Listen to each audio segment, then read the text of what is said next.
The NFL has had a unique history with touchdown celebrations. At one point in time, they were truly fine. Then they did heavy restrictions on them. And then they laxed them a bit to let players have a bit of fun. But some of the bans still hold to this day, and they've done fines on players in recent years that make you question whether it was worth it. Number 5. Chad Johnson.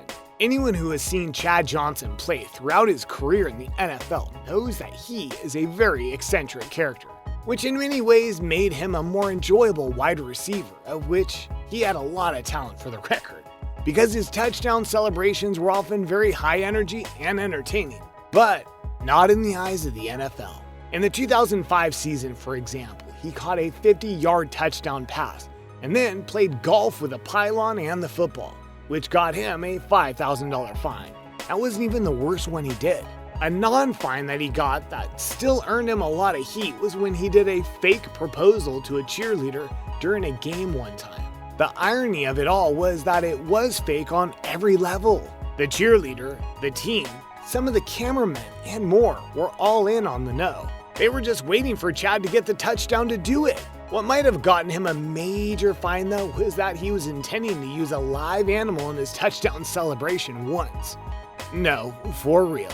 He was going to use a deer that he had literally hit on the road and use it for a celebration. But his teammates and others talked him out of it, which was smart because that kind of thing might have gotten him more than a fine. But no doubt one of the biggest fines was after he became Chad Ocho Cinco.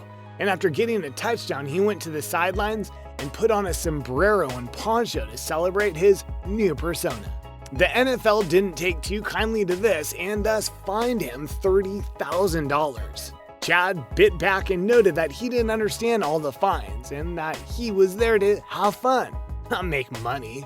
In 2012, he apparently reserved $100,000 of his money to make sure that he had enough for all the fines that he was going to get. Number 4. Randy Moss. Not unlike Chad Johnson, Randy Moss was another one of the more colorful wide receivers in the NFL due to his antics both on and off the field, which of course included his touchdown celebrations. For example, during his initial run with the Minnesota Vikings, he was doing a playoff match against the Green Bay Packers, and after scoring a touchdown that basically sealed the game for them, he went to the edge of the end zone and pretended to moon the Packers fans that were there. Announcer Joe Buck was in the booth when that happened, and he called it a disgusting act. The NFL apparently agreed because they fined Moss $10,000 for that. You could argue that the NFL really did overreact here, as he didn't actually moon the fans, and it's well known that the Viking and Packers are heated rivals. Plus, they were in the playoffs and on and on. The fine really didn't warrant what was going on in the field, and later in life, Randy noted that while he sort of understands why the NFL fined him, he wouldn't change what he did if he had the chance to go back. Number 3. Terrell Owens. Are you seeing a pattern here in regards to some of the people who are getting a lot of fines for excessive celebrations? Yeah, it's guys that were known to be a bit egocentric and kind of divas. And that perfectly encapsulates the player that is Terrell Owens. Owens may go down as one of the best wide receivers ever, but his various antics and performances both on the field and off make him a rather infamous character. And when you have all that personality, you can bet he won't be holding back on the touchdown celebrations, of which he's had a lot in his career. Such as in 2007 when the scandal about the New England Patriots taping teams came out. Owens was with the Dallas Cowboys at the time and decided to hide behind the goalpost after a touchdown and film the other team.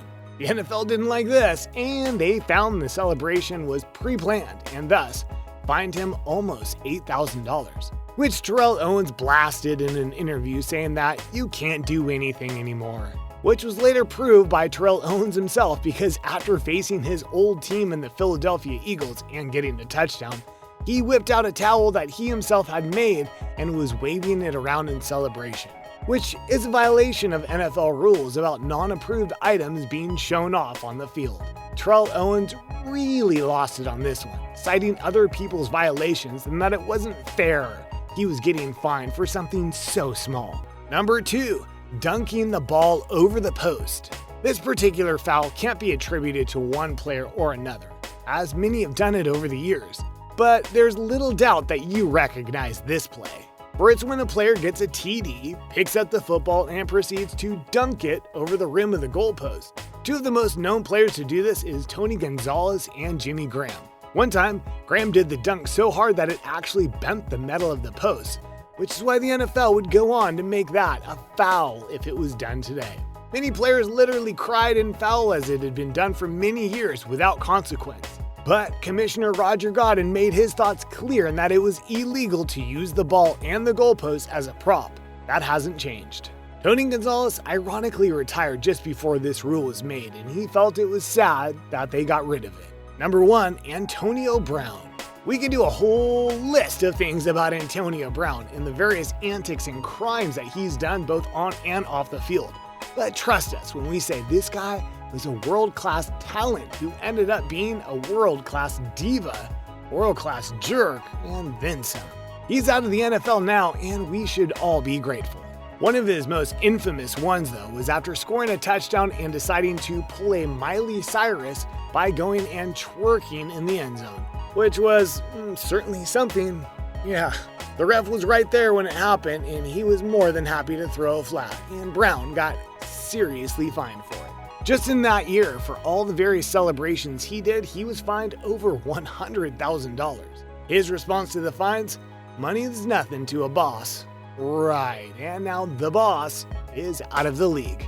So there you go, a look at some of the most fined and banned celebrations in all of the NFL. Can you believe some of the fines these guys got for celebrating? Which of these do you think is the most ridiculous? Let me know in the comments below. Be sure to subscribe, and I'll see you next time on the channel.